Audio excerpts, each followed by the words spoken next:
सहस्रपादाक्षरवराहवे शाश्वते सहस्रनाम्ने पुरुषाय शाश्वते सहस्रकोटियुगधारणे नमः। बोले श्री विष्णु भगवान की जय। तो नारद जी कहते हैं कि यम पंचक त्रयोदशी से लेकर द्वितीया तक जो कुछ करना चाहिए उसको सुने।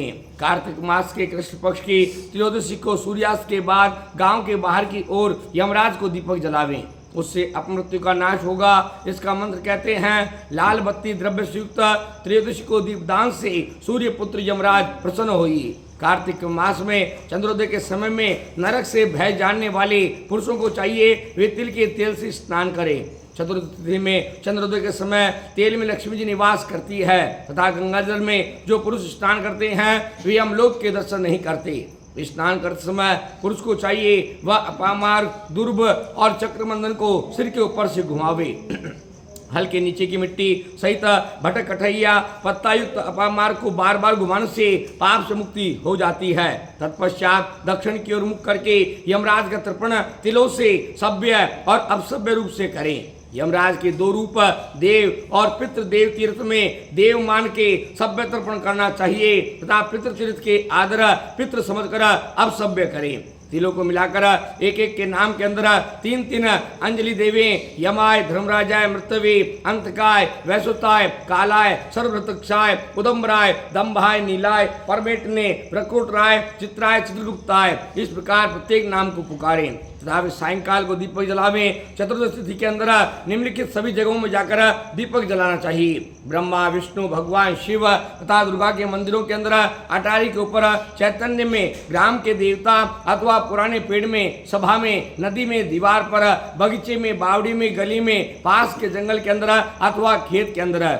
शास्त्र द्वारा प्रणत के हैं जिनके ऐसे पुरुषों को दीपदान करने से अक्षय फल की प्राप्ति होती है। तत्पश्चात कुमारी कन्याओं को, शिव के भक्तों को और बंधुओं को भोजन खिलाना चाहिए। ऐसा करने से शिवलोक को प्राप्त होते हैं तथा ब्राह्मणों को दान करने से यमराज के लोक को नहीं देखते हैं। इस तरह अमावस्या के दिन सुबह उठकर स्नान आदि से निवृत्त होकर देव तथा पुरुषों की पूजा करनी चाहिए तथा नमस्कार भी करें। दिन के समय तीसरे प्रहर में श्रद्धा पूर्वक श्राद्ध करना चाहिए। कई प्रकार के अन्नों को ब्राह्मणों को खिलाना चाहिए तथा उन्हें हाथ जोड़ें। तत्पश्चात सायंकाल तुलसी, ब्राह्मण मित्र, देवता आदि के स्थानों में दीपक जलावे। चौराहा, शमशान, नदी, पर्वत, गांव के गृह में और दीपक जलावे और लक्ष्मी जी को जगावे। हे लक्ष्मी रूप, आप ज्योति की रूप हो। सूर्य, चंद्रमा, बिजली, स्वर्ण, नक्षत्र आदि सब के प्रकाश है। दीपक की ज्योति विराजमान है। आपको प्रणाम है। हमारा आप मंगल करें। उस प्रकार से लक्ष्मी जी सदैव विष्णु भगवान से 12 दिन पहले जाग जाती है। जिस प्रकार से पतिव्रता स्त्री प्रतिदिन सुबह को पति से पहले उठ जाती है। अमावस्या के दिन सब स्त्री और पुरुषों को केवल शिशु, वृद्ध और रोग को छोड़कर उपवास रखना चाहिए तथा सायंकाल को विधि पूर्वक माता लक्ष्मी का पूजन करें, तब स्वयं भोजन करें। आने वाले वर्ष में फल कैसा रहेगा इसकी परीक्षा के लिए अमावस्या की रात को जुआ खेलें। यदि कुछ हार गए तो आने वाले 12 महीनों में असफलता और जीत हुई तो सफलता प्राप्त करोगे।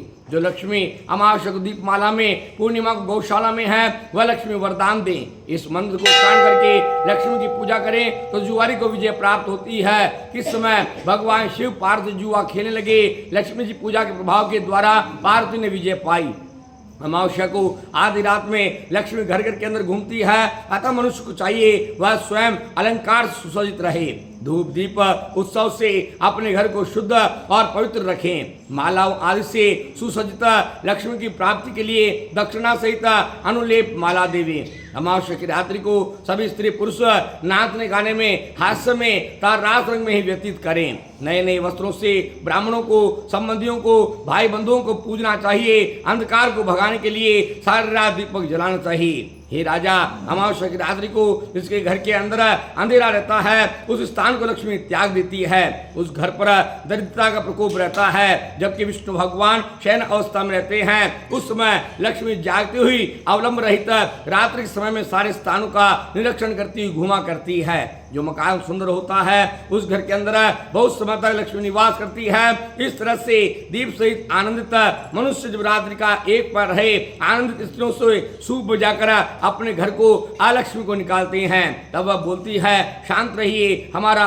सब अनादर न कीजिए। लक्ष्मी देवी से कहना चाहिए यदि आपकी इच्छा हो तो आप अचंचलता होकर ये निवास करिए। इस प्रकार कई लक्ष्मी उस स्थान में ठहर जाती है। अब हम बलिदान के महोत्सव का वर्णन करते हैं।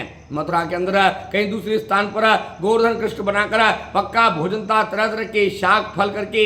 जिस समय इंद्र संकटदायी वर्षा करता था, श्री कृष्ण भगवान ने गोवर्धन पर्वत को उस समय धारण किया। तब गोपों से पूजित अन्नकूट कहलाता है। अपने पुत्र और मित्रों को साथ में लेकर चंदन, फूल, चावल, वस्त्र, धूप, दीप, दक्षिणा से पूजा और परिक्रमा करनी चाहिए। हे मुनि, क्या उसकी आवृत्ति नहीं होती? ब्राह्मणों को भोजन कराकर फिर बंधुओं सहित भोजन करना चाहिए। तत्पश्चात गौओं को अलंकार आज सजावें, क्रीड़ा करें। हे पृथ्वी की रक्षा करने वाले, गोकुल के आधार गोवर्धन, हे विष्णु भगवान की भुजाओं के द्वारा उठाए हुए गौओं के स्थान इंद्रादि देवताओं की लक्ष्मी गौ रूप से स्थित है। यज्ञों के लिए घी प्रदान करता है, अतः मुझे पापों से मुक्ति देवी। सदैव गायें मेरे सामने और पीछे रहें, हृदय में विराजमान रहें और मैं गौओं के बीच में बसता रहूं। ऐसा गौ मेरा दिया हुआ खावे जो सबका भला करने वाली हो। पवित्र है, पुरुष का भंडार है और पुण्यों का भंडार है और जो तीनों लोक की माता है। हे संसार सुख पहुंचाने वाले वृष रूप के धारी तुम धर्म हो। हे अष्टमूर्ति, आप शिव जी की सवारी हैं, हमको बुद्धि और गति प्रदान करो। गोवर्धन की हरि की पूजा वाजपेयी, अश्वमेध और कोडरों यज्ञ के तरह फल देने वाले हैं। हे नारद मुनि जी, तत्पश्चात दिन के तीसरे पहर को पूरब की ओर मुख करके हवन करके ब्राह्मण को चाहिए कि बहुत बड़े पेड़ के अंदर सुंदर डाब घास की पालिका बनावे। तो संसार का भला करने वाली मार्ग पालिका आप प्रणाम है। इस तरह मंत्र का उच्चारण करके व्रत करने वाला प्रणाम करें। इस देश का जय और निराजन करने वाली विधि करनी चाहिए। इस तरह से गौओं और मनुष्य को मृग पालिका के नीचे आना चाहिए। राजा, राजकुमार, ब्राह्मण, शूद्र सब मार्ग पालिका के नीचे पहुंचे। इस प्रकार करने से सदैव के लिए निराजन हो जाता है। डाब और कांच की पट्टिका बनानी चाहिए। उसको एक ओर से राजकुमार हाथ में पकड़े तथा दूसरे ओर से शूद्र का लड़का थाम लेवे। बार बार हिलाता हुआ जिसमें जितनी शक्ति हो जोर लगाकर खींचे। जो विजयी होता है वह संपूर्ण वर्ष जीतता रहता है। हर्ष की हार होती है, वह सारे साल हारता रहता है। यत्न से राजा यह जय का चिन्ह करें। फिर शाम के समय में स्तंभ मंडल के पट में बलिदान दैत्य के स्वामी बहुत रमणिका 5 रंग में लिखना चाहिए। सब आभूषण युक्त विंध्याचल के समान कुष्मांड बाण जंघोरु भयदान युक्त और प्रसन्न मुख मुखमंडल सहित और कुंडल सहित दोनों बाहुओं की बलि की मूर्ति बनाकर विशाल मध्य सला में गृहस्थ पूजन करना चाहिए। हे दैत्य दानव बलिराज, आपको प्रणाम है। इस प्रकार से माता पिता और सगे संबंधियों और बंधुओं से उच्चारण करें। हे इंद्र शत्रु, हे देव, हे सेविन, हे विष्णु सानिध्य शोभन। मंत्र से फल, कपड़े, अक्षर, जलता कई प्रकार के अन्न, कमल, कुमकुम आदि पुष्पों से चंदन धूप दीप के द्वारा बलि का पूजन करना चाहिए। तो भगवान कहते हैं कि जो दान विष्णु भगवान के लिए किए जाते हैं, यदि वो बलि के लिए किए जाएं तो वह भी क्षीणता को प्राप्त नहीं होता। बोली श्री विष्णु भगवान की जय।